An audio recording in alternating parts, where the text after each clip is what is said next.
Good morning everyone. Today I am Dr. Divya Dudeja. Would like to teach you subject name as pharmacology. So here is my demo video. If you like my video, please join my course.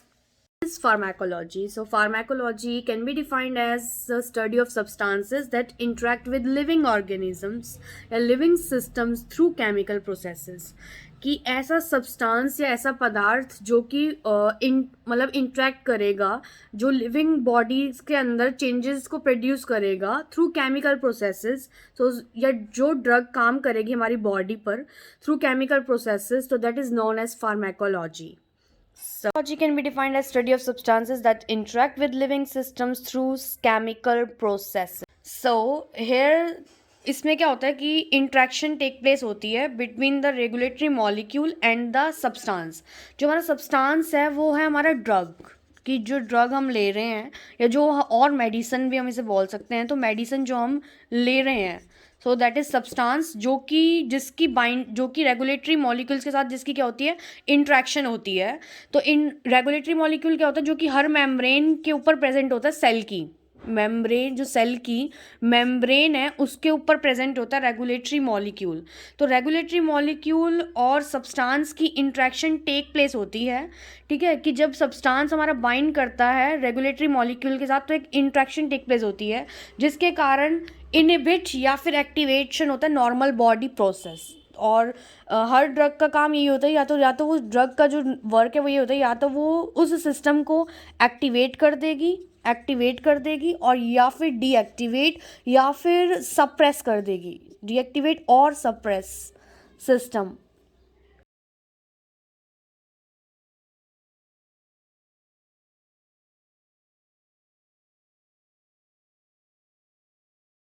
Substances जो है वो chemically administrate किए जाते हैं in the body of the patient. क्यों?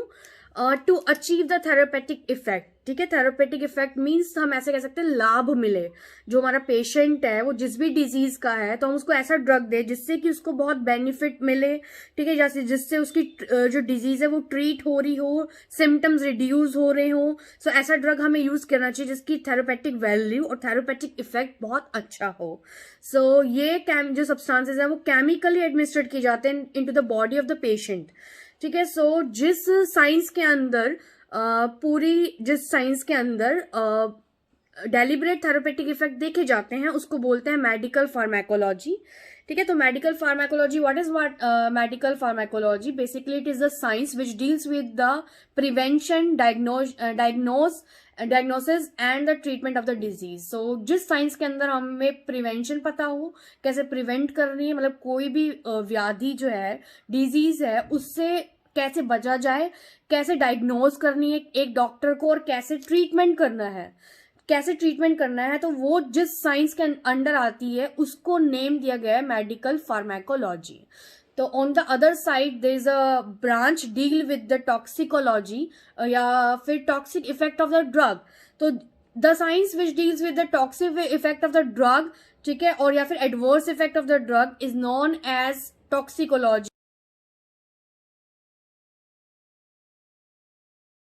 Let's talk about nature of drugs, कि drug का nature कैसा होता है, स्वभाव कैसा होता है. तो कोई भी सब्सटेंस अगर हमारी बॉडी के अंदर किसी भी बायोलॉजिक फंक्शन को ऑल्टर करता है, ऑल्टर मीन्स मतलब चेंज करता है, या तो उसको कम कर देगा या किसी भी चीज़ की रिलीज या फिर किसी भी चीज़ का सिक्रीशन ज़्यादा बढ़ा देगा, या उसके बायोलॉजिक फंक्शन को कम करना या ज़्यादा करना. और कैसे करेगा कम या ज़्यादा? थ्रू इट्स केमिकल एक्शन से ड्रग जो है वो वर्क करते हैं. तो कोई भी सब्सटेंस जो इंट्रैक्ट करता है टारगेट मॉलिक्यूल के साथ, ठीक है, टारगेट मॉलिक्यूल्स बेसिकली क्या होते हैं, हमारे मेम्ब्रेन के ऊपर रिसेप्टर्स होते हैं. ठीक है, मेम्ब्रेन के ऊपर रिसेप्टर्स, मेम्ब्रेन के ऊपर टारगेट मॉलिक्यूल्स जो हम कह रहे हैं, यहाँ पर हम हमारा टारगेट मॉलिक्यूल से मतलब है कि हम रिसेप्टर को कह रहे हैं कि हर मेम्ब्रेन के ऊपर एक रिसेप्टर होता है. तो जो कि अगर रिसेप्टर के पास जाकर हमारा सब्सटेंस बाइंड करता है या कोई इंटरेक्शन प्लेस करता है या कोई वहाँ पर इंटरेक्शन प्लेस होती है, तो उसके अंदर क्या होता है कि बायोलॉजिक जो उसका एक्शन है वो ऑल्टर्ड हो जाएगा. ठीक है, या फिर बायोलॉजिक फंक्शन जो है वो ऑल्टर हो जाएगा या उसके अंदर चेंज आ जाएगा. और कैसे आएगा, ये सारी चीज़ कैसे होंगी? Through the chemical action of the drug. So इसीलिए जो ड्रग है नेचर का वो यही होता है कि टारगेट मॉलिक्यूल के पास जाना, यानी स्पेसिफिक रिसेप्टर के पास जाना, एंड देन वहाँ पर मतलब इंट्रैक्शन प्लेस करना, और देन उसके बाद बायोलॉजिक फंक्शन जो है उसको ऑल्टर्ड कर देना। चाहे हमें अगर किसी चीज़ को ज़्यादा करना हो तो ज़्यादा, और अगर किसी चीज़ को कम करना हो तो कम। लेकिन कैसे करेगा? केमिकल एक्शन के द्वारा करेगा अपना। सो देर आर दो टाइप हैं ड्रग के एक्शन के। एक तो होता है अगोनिस्ट, ठीक है। अगोनिस्ट क्या होता है? एक्टिवेटर। अगर हमें किसी चीज़ को की एक्टिवेशन करनी है, like talk about CNS system, if we want कि हमारा CNS सिस्टम जो है एक्टिवेट ज़्यादा हो जाए, so we should take agonist, ठीक है। हमें ड्रग जो लेना चाहिए वो अगोनिस्ट लेना चाहिए, किसका? CNS सिस्टम का, ठीक है। अगर बट इफ़ वी वांट कि no, we want to depress our CNS system, ठीक है। So there is many condition there is many condition, or there are so many disease in which there is need to depress the CNS system or to decrease the activity of CNS system, like in the case of epilepsy. So वे उस जगह में या उस place में, situation में जो हम drug use करेंगे उसको बोलते हैं एंटागोनिस्ट, यानी जो अपोजिट वर्क करता है ड्रग के अपोजिट। मतलब हमारा जो टारगेट मॉलिक्यूल है, जो रिसेप्टर है, उसके अपोजिट जो वर्क करेगा उसको बोलते हैं एंटागोनिस्ट, और जो उसके साथ वर्क करेगा, सेम वर्क करेगा जैसा वो कर रहा था, तो उसको क्या बोलते हैं? मतलब एक्टिवेट करेगा तो उसको क्या बोलते हैं? अगोनिस्ट। सो अगोनिस्ट जो सेम टाइप का वर्क करेगा, ठीक है, जैसा हम चाहते हैं। जैसे कोई सिस्टम को, किसी भी चीज़ को अगर बढ़ाना है, किसी भी सिक्रीशन को बढ़ानी है, तो we should always go for the drug agonist. और अगर किसी चीज़ का एक्शन जो है अगर हमें अपोजिट चाहिए तो we will always take antagonist, ठीक है। सो एंटागोनिस्ट जो होते हैं वो इनहिबिटर होते हैं बेसिकली, ठीक है। और टारगेट मॉलिक्यूल बता ही दिए, टारगेट मॉलिक्यूल जो होता है रिसेप्टर होता है, और हर मेम्ब्रेन के ऊपर हर चीज़ के मतलब रिसेप्टर्स प्रेजेंट होते हैं, ठीक है। और बेसिकली जो सेल मेम्ब्रेन की का जो पूरा चैप्टर है कि सेल मेम्ब्रेन हमारी किस चीज़ से कंपोज होती है, like it is basically compose of the lipid, ठीक है, लिपिड्स से बनी होती है। So but if we want to study further about the physiology of the cell membrane, so this comes under the physiology subject, ठीक है। So this is not under our topic, ठीक है। Now next is drug reactivity and drug receptor bond, कि हमारे receptor के और drug के bond कैसे होते हैं, मतलब किस चीज़ से जुड़े होते हैं वो दोनों, कैसे उन दोनों के बीच में बॉन्ड एक बनता है कि ड्रग जो है अपना बायोलॉजिक मतलब फंक्शन करता है, कि बायोलॉजिक फंक्शन को ऑल्टर करता है through its chemical action, as we have discussed it earlier, okay. So drug जो है वो इंटरेक्ट करता है रिसेप्टर से। 3 बॉन्ड होते हैं बेसिकली, या 3 केमिकल फोर्सेस बोल सकते हो, या आप बॉन्ड बोल सकते हो, कि जिससे ड्रग जो है वो एक रिसेप्टर के मतलब रिसेप्टर से स्टिक रहता है, ठीक है। So there are 3 only, okay. So first is covalent bond, जो कि हमने पहले ही पढ़ा है कि मतलब कोवलेंट बॉन्ड हमने केमिस्ट्री में पढ़ा हुआ है कि वो बहुत स्ट्रॉन्ग बॉन्ड होता है, ठीक है। तो स्ट्रॉन्ग बॉन्ड होता है कोवलेंट बॉन्ड, तो हमारा जो ड्रग है उसको निकालना बड़ा मुश्किल हो जाता है मतलब बॉडी से, ठीक है। तो ऐसे मतलब उनके स्ट्रॉन्ग बॉन्ड होते हैं। हमारे ड्रग जो है वो हमारे टारगेट मॉलिक्यूल यानी रिसेप्टर के साथ इतना स्ट्रांगली मतलब बॉन्ड करता है कि वो रिवर्सिबल नहीं होता बायोलॉजिकल कंडीशन के अंदर भी। तो अगर हम चाहें कि वो रिवर्सिबल हो जाए तो नहीं होता, ठीक है। तो स्ट्रॉन्ग होता है, not reversible in biologic condition, कि उसे रिवर्सिबल नहीं कर सकते हम बायोलॉजिक कंडीशन में, ठीक है। एग्जाम्पल हम दे सकते हैं जैसे कि DNA जो है अपना जैसे अगर किसी को कैंसर है पेशेंट को, तो DNA एल्केलाइटिंग एजेंट या फिर DNA एल्केलाइटिंग बॉन्ड बनता है DNA के बीच में और एल्केलाइटिंग एजेंट ऑफ द ड्रग के बीच में, तो जो कि वो इतना स्ट्रॉन्ग होता है कि वो बायोलॉजिक टूट नहीं सकता, ठीक है, क्योंकि वो बहुत स्ट्रॉन्ग है कि वो बायोलॉजिक जो है वो टूट नहीं सकता, ठीक है। सो ऐसे, और वो किस में यूज़ हो रहा है? कीमोथेरेपी में यूज़ हो रहा है, इसलिए तो हम उसे कीमोथेरेपी में दे रहे हैं। क्यों? क्योंकि वो बहुत स्ट्रॉन्ग है, क्योंकि इसके अंदर इट कंटेन्स कोवलेंट बॉन्ड, और जो कि बायोलॉजिक कंडीशन के अंदर ब्रेक नहीं होगा। तो DNA जो है वो एल्केलाइटिंग एजेंट ऑफ द ड्रग के साथ बॉन्ड बनाता है कीमोथेरेपी के अंदर, जिससे कि सेल डिवीजन ना हो ट्यूमर के अंदर।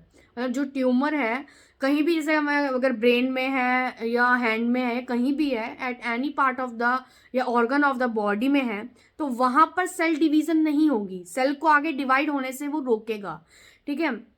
सो सेल को डिवाइड होने से रोकेगा, ठीक है। तो ये कोवलेंट बॉन्ड बहुत बेनिफिशियल होगा ऐसे पेशेंट्स के अंदर, ठीक है। तो जिनको कैंसर है या फिर हमें अगर कैंसर की ड्रग्स बनानी है, ठीक है, तो वो एंटी ऑनकोजेंस की तरह ही मतलब काम करेगा।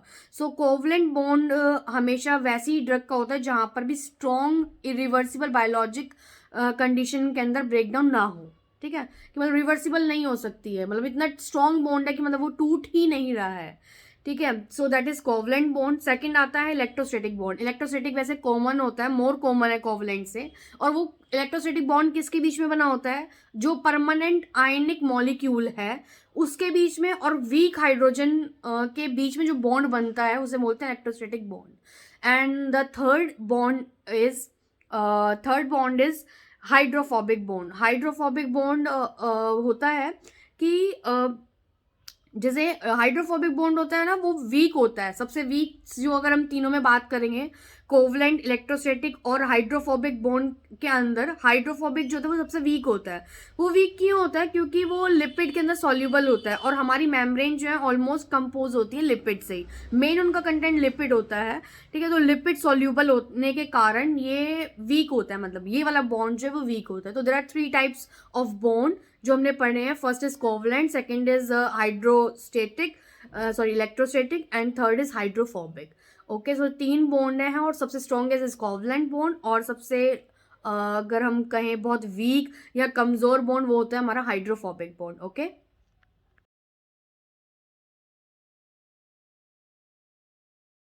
Now drug body interaction. So there are mainly 2 processes, ठीक है, जो हमारे फार्माकोलॉजी के अंदर हम पढ़ते हैं, जो बहुत मेन है, ठीक है। एवरी डॉक्टर और every pharmacist should know about these 2 processes mainly, okay. और हमारी पूरी फार्माकोलॉजी देखी जाए तो इन 2 प्रोसेसेस पर बेस्ड है। सो फर्स्ट हमारा जो हमारा जो फर्स्ट प्रोसेस है उसको बोलते हैं फार्माकोडायनेमिक प्रोसेस। सो फार्माकोडायनेमिक, तो फार्माकोडायनेमिक 2 वर्ड से बना है। First is pharma and second is dynamic, ठीक है। सो जब हमारा ड्रग हमारी बॉडी पर एक्शन करता है तो उसको बोलते हैं फार्माको डायनेमिक प्रोसेसेस, ठीक है। इसके अंदर हमें पता लगता है कि वेदर हमें मतलब कौन सा मतलब ग्रुप देना है, कौन सा ग्रुप ऑफ ड्रग देना है, कौन सी डिजीज में देना है, तो हमें ये चीज़ें पता लग जाती है। जैसे कि हम सारे आगे पढ़ेंगे, जैसे कि हम बेंजोडाइजेपिन्स जो होते हैं वो in the disease of CNS में दिए जाते हैं। बेंजोडाइजेपिन्स हो गए, बार्बिचुरेट्स हो गए, ठीक है। सो ये ग्रुप बनाए हुए हैं, ठीक है। ग्रुप होते हैं कि हमें कौन से ग्रुप की पर्टिकुलर ड्रग कौन सी डिजीज में यूज करनी है, ठीक है। तो अगर हमें ये नहीं पता होगा तो हम ट्रीट ही नहीं कर पाएंगे सिम्टम या किसी डिजीज को। अगर हमें ये नहीं पता होगा कि ये ड्रग कौन से ग्रुप से मतलब किस ग्रुप से मतलब रिलेटेड है, ठीक है, और या फिर कौन से डिजीज में या कौन से सिम्टम में हमें ड्रग देना है, अगर हमें नहीं पता होगा तो हमें फार्माकोडायनेमिक प्रोसेसेस के बारे में भी नहीं पता होगा। इसलिए हमें फार्माकोलॉजी स्टार्ट करने से पहले फार्माकोडायनेमिक प्रोसेस हमेशा पढ़ने चाहिए कि कौन जो ड्रग है वो कौन से ग्रुप से बिलोंग करता है और कौन सी डिजीज में देना चाहिए, और या फिर कौन से सिम्टम को कम करेगा या कौन से सिम्टम पे मेनली एक्ट करेगा। तो उसी के अकॉर्डिंग जो है ड्रग्स की क्लासिफिकेशन दी हुई है। सेकंड आता है फार्माकोकाइनेटिक्स। सो इन दिस जो फार्माकोकाइनेटिक है इसके अंदर फार्माकोडायनेमिक का अपोजिट होता है। मतलब फार्माकोडायनेमिक के अंदर हमारी जो ड्रग है वो हमारी बॉडी पे रिएक्ट कर रही थी, पर फार्माकोकाइनेटिक के अंदर हमारी जो बॉडी है वो ड्रग के ऊपर क्या रिएक्शन देती है या ड्रग आ जाने से हमारी बॉडी में क्या रिएक्शन आता है, तो उसको बोलते हैं फार्माकोकाइनेटिक। इसके अंदर मेनली बेसिकली 3 स्टेप्स होते हैं। First is absorption, second is metabolism उसका कैसा होगा, ठीक है, और थर्ड इज एक्सक्रीशन उसका कैसा होगा, ठीक है। और मेटाबॉलिज्म की जगह अगर हम वर्ड यूज करें distribution, so this sounds good, okay. So there are 3 steps in the pharmacokinetic process. First is absorption, ठीक है, सेकंड इज डिस्ट्रीब्यूशन, ठीक है, एंड थर्ड इज एक्सक्रीशन, ठीक है। अगर सपोज किसी की कोई ऐसा ड्रग है जिसका एलिमिनेशन जो है वो यूरिन के थ्रू होता है, ठीक है। सो और अगर वो हमारा वो पेशेंट है किडनी फेलियर का, सपोज पेशेंट है कोई किडनी फेलियर का या जिसकी किडनी इनसफिशिएंसी अगर किसी को है, तो हमें वो ड्रग उस पेशेंट में नहीं देना। क्यों? क्योंकि उसकी किडनी पहले से इनसफिशिएंसी है और एलिमिनेशन हमें पता ही है बॉडी में यूरिन, स्वेट, इन सबसे ही होता है। ठीक है, तो यूरिन को फिल्टर करने का काम, ठीक है, ये सब फिल्टर करने का काम किसका है? हमारा किडनी का है। तो अगर हमारे पास कोई पेशेंट आता है जिसकी कोई रीनल इनसफिशिएंसी है, यानी उसकी किडनी बेकार है या उसके वर्क, उसका फंक्शनिंग, उसका वर्क बहुत कम है, ठीक है, तो हम ऑब्वियस सी बात है जो डॉक्टर है वो ड्रग जो है वो पेशेंट को प्रिस्क्राइब नहीं करेगा, बिकॉज ही और she is suffering from the kidney insufficiency, या उसको रीनल इम्पेयर है, तो हम वो ड्रग नहीं देंगे। क्यों? क्योंकि हमें उस ड्रग का फार्माकोकाइनेटिक एक्शन पता है कि वहां पर एक्सक्रीशन नहीं हो सकती उस पर्सन के अंदर, तो उसके अकॉर्डिंग हम ड्रग चेंज कर सकते हैं या अपनी चॉइस ऑफ ड्रग जो है ले सकते हैं कि हम दूसरी नेक्स्ट चॉइस ऑफ ड्रग के ऊपर जा सकते हैं।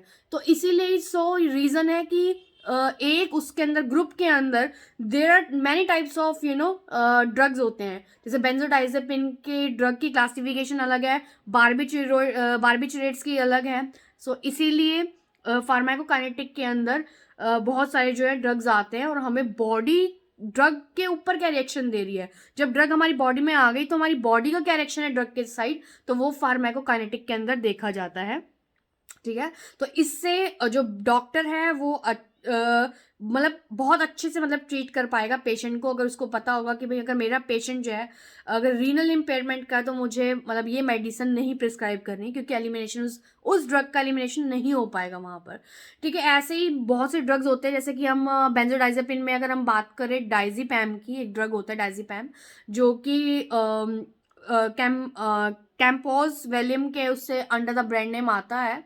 ठीक है, तो उसके अंदर क्या होता है कि उसका मेटाबॉलिज्म जो होता है वो लीवर के अंदर मतलब लीवर के अंदर टेक्स प्लेस होता है। ठीक है, कि वहां पर जो हमारी ड्रग है लीवर के अंदर जाकर ही मतलब मेटाबॉलिज्म अपना शो करती है या फिर मेटाबोलाइज होती है वहां पर सपोज कोई पेशेंट अगर मेरे पास आता है जिसको सिरोसिस है लीवर के अंदर, ठीक है, और या फिर उसका लीवर काम नहीं करता है या लीवर फेलियर का पेशेंट है, तो दिस इज सो ऑब्वियस, या वो अल्कोहल लेता है बहुत ज़्यादा, तो हम कभी भी डाइजीपैम ऐसे पेशेंट को प्रिस्क्राइब नहीं करेंगे। So this is known as pharmacokinetic process and that's why we need to learn more and more about the pharmacokinetic processes, ठीक है, ऑफ द ड्रग।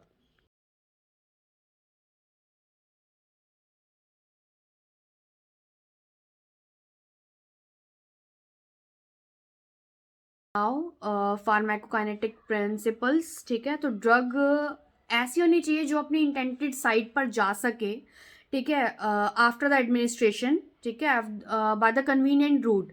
अब रूट कि भाई जो ड्रग है, हमारी जो दवाई है वो हमने किस रूट से ली है, मतलब किस मार्ग से ली है। ठीक है, ये चीज़ें मतलब ज़रूरी होती है, जैसे कि अगर स्पॉसिटरी अगर ले रहे हैं तो वो रेक्टल रूट से दी जाती है। ठीक है, तो ये मेन है कि रेक्टल रूट से हम जितने भी सपोजिटरीज हैं हमारी वो हम दे सकते हैं। ठीक है, तो मैं क्योंकि रेक्टल रूट से जो मेडिसिन देते हैं वो जल्दी मतलब ब्लड सर्कुलेशन में आती है, क्योंकि हमारी रेक्टम और रेक्टम की जो मतलब और लोअर रीजन की जो ब्लड सप्लाई है वो काफ़ी ज़्यादा होती है। So there is due to high amount of blood supply हम जो वहाँ से ड्रग देंगे वो इमीडिएट वर्कआउट करेगा। ठीक है, नेक्स्ट इज इंट्रावेनस, जैसे रूट होता है कि वेन में हम डायरेक्ट जो है मेडिसिन दे रहे हैं। ठीक है, मेडिसिन जो है वो मतलब वेन के अंदर इन्फ्यूज करवा रहे हैं। ठीक है, सो आईवी हो गया इंट्रावेनस, कि हमने किसी वेन के अंदर अपनी जो मेडिसिन है वो डाइल्यूट करके या विदाउट डाइल्यूशन, ठीक है, दे दी। जैसे कि डाइजीपैम जो है वो विदाउट डाइल्यूशन देनी पड़ती है, तो हम वो आईवी के अंदर विदाउट डाइल्यूशन ही देंगे। ठीक है, सो ऐसा ही होता है कि विदाउट डाइल्यूशन मतलब देना पड़ता है उसको, तो वो हो गया आईवी रूट से। सेकंड देन आता है आईएम रूट से, जैसे टीटी इंजेक्शन हो गया, वो हमेशा आईएम रूट से मतलब देते हैं हम। ठीक है, जैसे तो इंट्रामस्कुलर, अगर हमने मसल्स के अंदर मतलब मेडिकेशन डाली है और उसके बाद वो फिर वहाँ से मतलब एब्जॉर्ब होगी टिश्यूज से, देन फिर वो ब्लड के अंदर आएगी, तो दैट इज आईएम रूट। और फिर एक होता है ओरल रूट, जिसके अंदर मतलब हम अपने थ्रू द माउथ लेते हैं। ठीक है, या फिर सबलिंगुअली लेते हैं, जैसे सबलिंगुअली हम लेते हैं, जैसे जितने भी एंटी हाइपरटेंसिव हमारी मेडिसिन होती है जो हमारी बीपी को कंट्रोल करती है। बीपी इज ब्लड प्रेशर, तो अगर जो ब्लड प्रेशर को कंट्रोल करती है ऐसी मेडिसिन जो होती है वो सबलिंगुअली दी जाती है, मतलब जीभ के नीचे रखकर मतलब हमें रखनी चाहिए, ताकि वो क्योंकि वहाँ से एब्जॉर्प्शन जो है ज़्यादा हो रहा है हमारे माउथ के अंदर सबलिंगुअली जो है एब्जॉर्प्शन जो है ज़्यादा होता है, ठीक है। सो इसीलिए हम उसको सबलिंगुअल देते हैं। सो ये सारे क्या है कि एडमिनिस्ट्रेशन रूट है, ठीक है।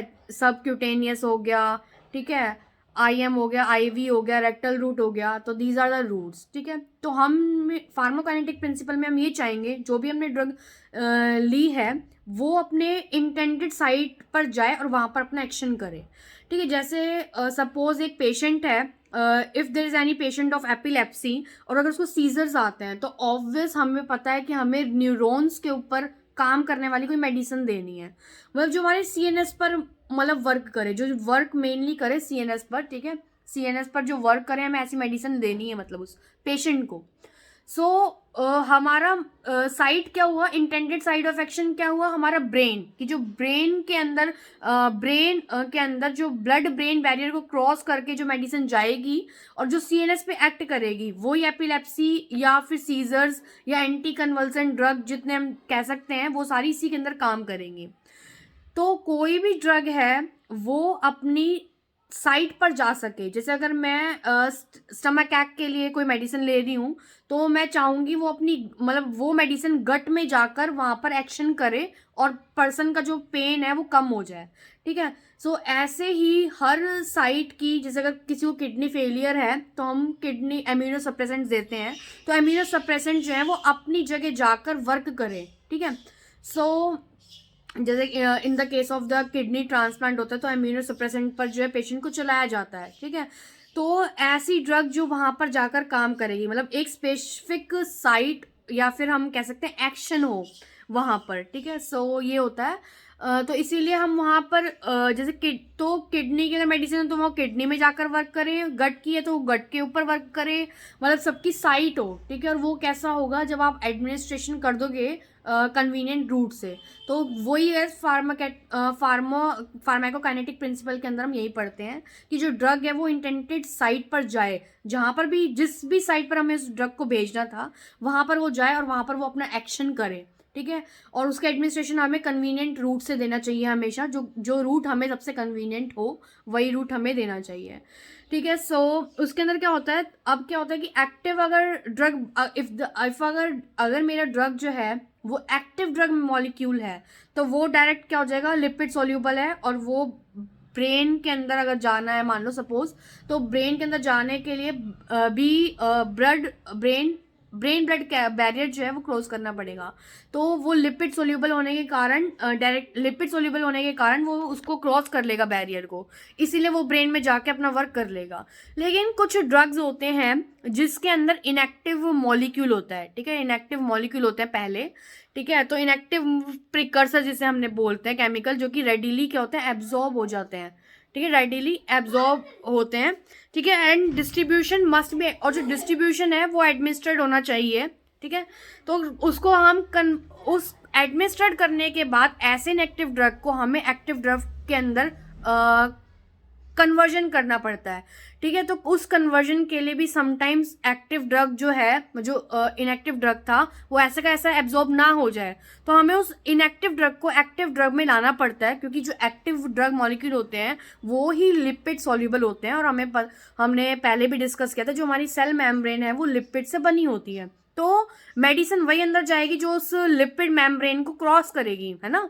सो लिपिड सॉल्युबल होने के लिए जो मॉलिक्यूल है वो एक्टिव ड्रग मॉलिक्यूल होना चाहिए, ठीक है। अगर सपोज इन केस अगर इनएक्टिव ड्रग मॉलिक्यूल हमारा है तो उसके लिए हमें प्रिकर्सर चाहिए होते हैं, ठीक है, जिसको हम बोलते हैं प्रो ड्रग, जो कि इनएक्टिव ड्रग मॉलिक्यूल को एक्टिव ड्रग मॉलिक्यूल में कन्वर्ट करते हैं ताकि एक्टिव ड्रग मॉलिक्यूल ही एब्जॉर्ब हो हमारी बॉडी में, क्योंकि इनएक्टिव ड्रग हमें नहीं करवाना एब्जॉर्ब हमारी बॉडी में, ठीक है। सो इसीलिए इनएक्टिव को एक्टिव ड्रग मॉलिक्यूल में कन्वर्ट करना चाहिए, ठीक है, तभी मेडिसिन दी जाती है, और इसको बोलते हैं प्रो ड्रग। जो प्रिकर्सर इनएक्टिव मॉलिक्यूल को एक्टिव ड्रग मॉलिक्यूल के अंदर कन्वर्ट करता है उसको बोलते हैं प्रो ड्रग। सो कुछ ही केसेस होते हैं, बहुत फ्यू केसेस होते हैं जहाँ पर जो हमारा ड्रग है वो टारगेट टिश्यू के साथ बिल्कुल डायरेक्ट कांटेक्ट में आता है। जैसे कि अगर हमारी स्किन इन्फ्लेम्ड हो गई है तो हम एंटी इन्फ्लामेटरी एजेंट जो है देते हैं, जो कि टॉपिकल एप्लीकेशन करते हैं अपनी इन्फ्लेम्ड स्किन के लिए, तो वो डायरेक्ट कांटेक्ट हो गया। ठीक है, तो ये बहुत फ्यू केसेस होते हैं, वरना हमें ड्रग को हमेशा one of the body compartment में डालना ही पड़ेगा। जैसे सपोज पहले अगर हम एंटी सीजर मेडिकेशन ले रहे हैं तो पहले ड्रग को गट के अंदर जाना पड़ेगा, यानी हमारे स्टमक के अंदर जाना पड़ेगा। उसके बाद ही वो अपनी साइट ऑफ एक्शन यानी कि ब्रेन के ऊपर काम करना है उसको, इसीलिए एंटी सीजर जो मेडिकेशन है देन मूव करेगा ब्रेन के पास, और फिर वहां पर जितने भी बैरियर्स बीच में आएंगे, क्योंकि हमारे गट के अंदर भी बैरियर्स हैंगे, कैपिलरीज भी हैंगे, तो परमिएबिलिटी होनी चाहिए थ्रू दैट बैरियर। और किसकी परमेबिलिटी होनी चाहिए? हमारे ड्रग की, कि जो हमारा ड्रग है वो परमेबल होना चाहिए, कि वो क्रॉस कर सके इन सब बैरियर्स को। ठीक है, और ब्रेन के अंदर बता ही दिया है कि ब्रेन ब्लड बैरियर को क्रॉस कर सके, जो कि लिपिड सॉल्युबल होता है। गट के अंदर जितने बैरियर्स होते हैं, ठीक है, कैपिलरीज के अंदर जितने बैरियर्स होते हैं, उसको क्रॉस कर कर ही वो ब्रेन पे जाएगा, जो कि उसकी इंटेंटेड साइट ऑफ एक्शन है। ठीक है, सो यही होता है कि जो ड्रग है वो एब्जॉर्ब होना चाहिए ब्लड के अंदर। ठीक है, तो इसलिए जो ड्रग है वो ब्लड के अंदर एब्जॉर्प्शन होना चाहिए जहां से भी हम एडमिनिस्ट्रेट कर रहे हैं। ठीक है, जो भी कन्वेंशनल रूट से एडमिनिस्ट्रेट कर रहे हैं तो वो हमेशा एब्जॉर्ब होना चाहिए और उसको अपनी इंटेंडेड साइट पर जाना चाहिए। ठीक है, और उसको जितने भी बैरियर्स आएंगे उसको क्रॉस कर कर ही अपनी इंटेंडेड साइट पर जाना चाहिए और फिर वहां पर जाकर एक्शन करना चाहिए। ठीक है, ये तो हो गया कि फार्माकोकाइनेटिक का प्रिंसिपल। अब एलिमिनेशन की अगर हम बात करें तो एलिमिनेशन या तो थ्रू द यूरिन, ठीक है, और थ्रू द फीकल वेस्ट मतलब हो सकता है। बट समटाइम्स क्या होता है कि एलिमिनेशन प्रॉपर ना होकर जो मेटाबॉलिक इनएक्टिवेशन हो सकता है हमारे मॉलिक्यूल्स का, कि हमारे मॉलिक्यूल्स की मेटाबॉलिक इनएक्टिवेशन हो जाए, और चाहे वो बेशक फिर बॉडी में मतलब पड़ी रहे थोड़े देर तक, कुछ टाइम तक के लिए, अगर वो बॉडी में रहेगी तो भी दिक्कत नहीं करेगी। तो बस मेटाबॉलिक उसका इनएक्टिवेशन होना चाहिए। ठीक है, तो मेटाबॉलिक इनएक्टिवेशन होने के लिए मेटाबॉलिक इनएक्टिवेशन भी हो सकता है। ठीक है, तो ये भी एलिमिनेशन का एक पार्ट है कि एलिमिनेशन जो है वो थ्रू यूरिन और फीकल मटेरियल से तो हो ही रहा है, साथ ही साथ जो भी हमारा ड्रग है अगर उसका मेटाबॉलिक इनएक्टिवेशन हो जाए, चाहे फिर वो हमारी बॉडी में फॉर द 2-3 डेज अगर रहे तो भी मतलब कोई दिक्कत नहीं होगी हमारी बॉडी में। ठीक है, तो मेटाबॉलिक इनएक्टिवेशन होना भी ज़रूरी है। So that's all about the pharmacokinetic principal.